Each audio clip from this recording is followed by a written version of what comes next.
India کے ارب پتی business man Ratan Tata سے کسی نے پوچھا کہ کوئی ایسا لمحہ جس نے آپ کی زندگی بدل دی ہو، جس سے آپ کو سب سے زیادہ خوشی محسوس ہوئی ہو۔ رتن ٹاٹا نے جواب دیا، میں نے دولت بھی بنائی، وسیلے بھی بنائے، دنیا کے مہنگے ترین گھروں میں رہا، اپنی زندگی میں مہنگی مہنگی چیزیں بھی خریدیں، پھر وہ وقت بھی آیا جب انڈیا افریقہ کے تیل کا 95% کنٹرول میرے ہاتھ میں تھا۔ اسٹیل مل کا مالک بھی بننا، بہت کچھ حاصل کرنے کے باوجود مجھے اتنی خوشی نہیں ملی جس کا میں تصور کر سکوں۔ مگر ایک دن میرے دوست نے کہا، چلو معذور بچوں کو ویل چیئرز دینے چلتے ہیں، تو میں نے 200 ویل چیئرز خریدیں، پھر ہم نے بچوں میں وہ ویل چیئرز بانٹ دیں۔ اس ٹائم میں نے بچوں کے چہرے پر عجیب خوشی دیکھی، بچے ہنستے مسکراتے ادھر ادھر کھیل رہے تھے۔ بچوں میں یہ خوشی کی لہر دیکھ کر مجھے لگا میں کسی پارک میں آ گیا ہوں جہاں بچے پکنک منا رہے ہیں۔ جب میں نے جانے کا فیصلہ کیا تو ایک بچہ آ کر میری ٹانگ سے لپٹ گیا۔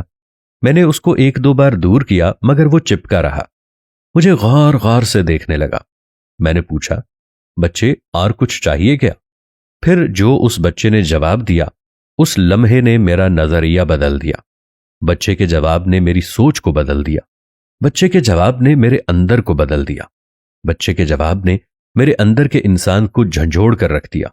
میں نے بچے سے پوچھا، بولو، تو اس نے کہا، میں آپ کے چہرے کو یاد رکھنا چاہتا ہوں، جب میں آپ سے جنت میں ملوں گا تو ایک بار پھر سے آپ کا شکریہ ادا کر سکوں، اور میں اللہ سے یہ دعا کر سکوں کہ ہم ٹانگوں کے بغیر والے لوگ تھے، مجھے ویل چیئر سے دنیا کو دیکھنے کا ہنر آپ نے دیا تھا۔ رتن ٹاٹا 200 چیئرز دینے کے بعد کہتے ہیں کہ میں نے دنیا میں بہت سارے فلاحی اداروں کو سپورٹ کیا، میں نے دنیا میں بہت سارے عظیم کام کیے، لیکن میرے دل کو سکون کبھی نہیں ملا، میرے دل کو تسلی کبھی نہیں ملی۔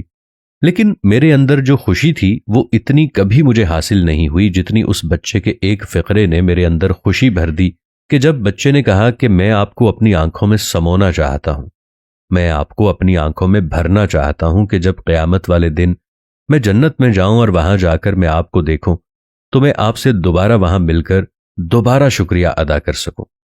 اللہ تو بہت عظیم ہے، تو رحیم ہے، تو کریم ہے، تو ہمیں جتنی دولت عطا فرماتا ہے میرے پاک اللہ، ہمیں اس سے غریبوں کی بھلائی کرنے کی توفیق عطا فرما۔ میرے پاک اللہ، تو نے جو کچھ ہمیں عطا کیا ہے اس سے ہمیں خوشیاں خریدنے کی توفیق عطا فرما۔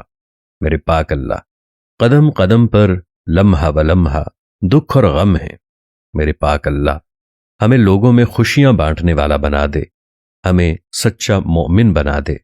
اگر رفاہ عامہ کے کام سے کسی غیر مسلم کے دل کو طمانینت حاصل ہوتی ہے تو یا اللہ، اپنے ایمان والے بندوں کو دوسروں کی خدمت کرنے کی، رفاہی کاموں میں حصہ لینے کی توفیق عطا فرما، اور ان کو اس میں حقیقی طمانینت حاصل کرنے کی توفیق عطا فرما۔